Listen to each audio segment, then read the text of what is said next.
If your portfolio is lacking in healthcare dividend stocks, then this is the video for you. Today I'm going over 3 different companies, and all 3 of them have outstanding free cash flows to pay those hefty dividends. The first one is now trading at its 52-week low, and the last 2 both have dividend yields above 4%. So definitely stay till the end so you don't miss out.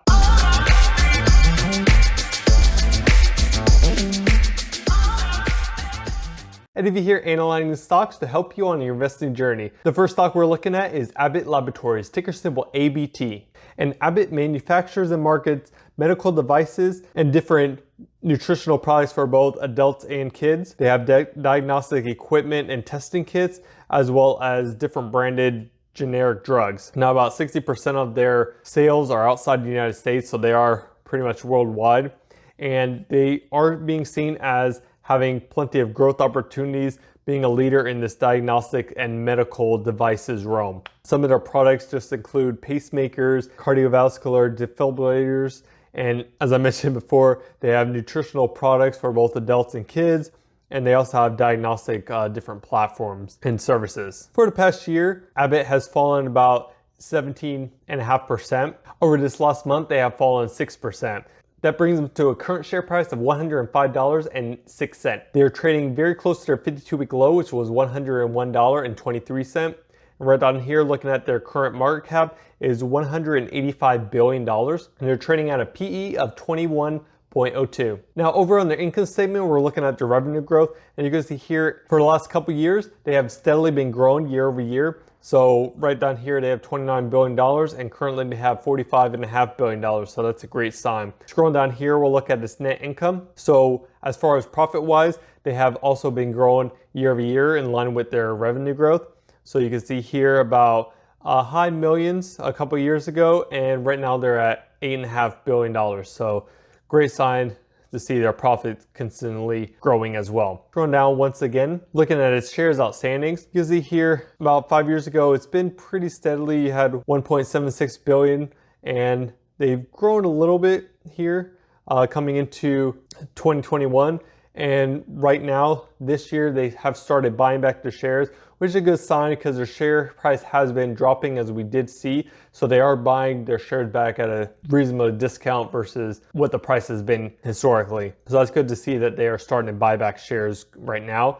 Looking here at their dividends per share, they have been growing that steadily year over year. So they've been going about 10-15 cents every year, which is a good sign as well. Over in their cash flow, we're going to scroll down here to look at their free cash flow. How you calculate free cash flow is from taking your cash from operations, which is this line right here, and subtracting your capital expenditures, which is this line right here. And I'll give you your free cash flow. Now, what's important about free cash flow is it allows the company to do 5 different things, which is to pay dividends, which is why we're here. Buy back shares, which you've seen Abbott is doing. Also pay down debt, which we'll look at here in a minute. Buy acquisitions and reinvest back in the company. So looking here, we have seen that their free cash flow in line with their revenue and profit has been growing year over year. So it was around the 4 billion over here, and now we're coming into the $8.5 billion. So it has been growing, which is a good sign. And that'll bring you to a 5-year average of $6.12 billion. Now over on the balance sheet, the first thing I want to look at is determine their current ratio. Now, current ratio is going to be their total current assets divided by their total current liabilities. And that'll kind of give you a sense of how much more liquid assets they have than liabilities. So right down here, we have our total current assets, which is $24.96 billion. And going down here to the current liabilities is $12.39 billion. So taking a ratio of the two, you come up with 2.01. A good range for the current ratio is around 1.1 to about 2, and just showing that the company has more liquid assets than they are liabilities wise. One other thing on the balance sheet to look at is going to be the total long-term liabilities. We right down here, we have $25.09 billion, and going back to their 5-year average free cash flow, which was 6.12. That'll take them about 4 years to pay off all of their long-term liabilities with their free cash flow. Moving on to the dividend statistics, Abbott has a dividend yield of 1.78%. That will give you an annual payout of $1.88. Their payout ratio is 31.63%, and they've been growing that dividend at a rate of 12% for the last 5 years, and they have consistently grown it for the last 8 years, which is a good sign. So Seeking Alpha gives Abbott a dividend safety score of B and a dividend growth score of A, and Dividend Tracker gives it a dividend safety score of 82. One other thing to look at is how much in dollars they're paying out in dividends. So compared to their free cash flow, which this year is around $8.5 billion, they are paying out $3.2 billion. So it's good to see that the amount of cash they're paying in dividends isn't exceeding what their 5-year average is. So looking at Wall Street price target, the current share price is around $105, so their low price target is about 9% underneath the current share price, and the average share price of $130 is about 23% above the current share price. Next, we're looking at what analysts are seeing as the revenue growth. Right here, you can see that they're looking at negative growth for the next 2 years and then have like a spike up. So an average of the two they're shown here as 1%. Just some more analyst estimates. So for earnings per share, we have pretty much a negative, kind of in line with what we saw with revenue growth, and then have like a spike up and then kind of level off there. Right down here, we have the revenue growth. So we'll see kind of a negative next 2 years, then have a spike up and they'll kind of level off. So that's similar to what we saw on alpha spread. So taking those estimations in line, I'm coming up with assumptions of 1% through 5%. For profit margin and free cash flow margin, I'm keeping it in line with the 5 and 10 year historic values. So I'm just going from 8 to 12 and then 12 to 18 here. PE and price to free cash flow, I'm saying I'm keeping 14, 16, 18 with a return of 10%. So scrolling right down here, you can see based on the current share price of $105, we are above my assumptions. I'm leaning towards a fair share price around $70, so between these two. And we are at this 52-week low, so it's getting into that fair value range as I see it. Next company I'm going over is AbbVie, ticker symbol ABBV. Now, AbbVie is a pharmaceutical company, and they basically discover, develop, manufacture, and sell medicine worldwide. Their primary focus right now is immunology and oncology, and their top drug that they're selling is Humira, which currently their patent for Humira is coming to an end. So that is going to see the next few years a little rocky for AbbVie, seeing as their top drug that brings in most of the revenue is going into a generic drug. So that is one thing to keep in mind. Another thing that's interesting is that AbbVie was a spinoff from Abbott, which we just talked about here. So that's interesting as well. So for last year, AbbVie has grown over 32%, and this last month it has grown a nice 0.2%. So bringing to a current share price of $142.51. They're trading slightly above their midpoint, which their high was $175 and their low of $105. Their current market cap is $246 billion and are trading at a PE of 10.07. Over on its income statement, we're looking at its revenue, and you can hear the first thing that most likely is going to jump out at you is that there's a big jump from 2020 to 2021. Now, they did have an acquisition. Their acquisition was of Allegra Aesthetics. So that played a big part in their nice spike up in revenue growth. For the last 2 years has grown since then as well, which is a good sign that they didn't just grow from the acquisition, they have organically grown. So scrolling down here, going to its net income, just like the revenue growth, there is a spike up on their profit right here. So you can see pretty much it almost doubled in amount. Previously, it's been bouncing around that $6 billion. So it is good to see that their profit is increasing. Scrolling down once again to the shares outstanding. Right here, not so worried about the shares outstanding growing in 2021 with this big spike up because they did make an acquisition, and currently it's been pretty steady, so that's good that they're not issuing any shares. As far as their dividends per share, it has been growing steadily year over year, which is a good sign. You have a nice spike up from the $3 to $4, and right now we're about $5.50. Over on this free cash flow, scrolling down here to its free cash flow, you can see here, like I mentioned right here in 2020, they had an acquisition of $39 billion to basically buy Allegra Aesthetics. Played a big part in their new revenue growth. So they did have a spike up in their free cash flow, which is expected, and now give them average free cash flow for the last 5 years of $9 billion. So over in their balance sheet, the first thing we're going to calculate the current ratio. So scrolling down here, we have his current assets, which is $29.1 billion. And scrolling down here to the total current liabilities, which is $34.47 billion. So I'll give you a ratio of 0.84. Ideally, you do want to see above 1. Honestly, having too much debt, they do need to put a good amount into the research and development, especially since Humira is kind of coming off a patent. You need to start building up basically their portfolio of more drugs. So don't see it as too much of negative thing right here. Scrolling down here to the long-term liabilities, we have $94 billion. So looking at their current 5-year average of $15.9 billion, it'll take them about 5.5 to 6 years to pay off all their long-term liabilities, which being around the 5-year, I see as a positive. So over on the dividend summary, ABBV has a dividend yield of 4.04%, which will give you annually $5.64. Their payout ratio is about 42%. And they've been growing that dividend at a rate of 17.5% for the last 5 years, which is pretty great, and have consistently grown it for the last 8 years. So Seeking Alpha gives them a dividend safety score of B+ and a dividend growth score of A+. And Dividend Tracker gives them a dividend safety score of 81. And just to give you some context in dollar amount, their current amount they're paying out in dividends is $9.5 billion, and that's about 2/3 of their 5-year average. And just keep in mind, they did have a nice spike up the last 2 years.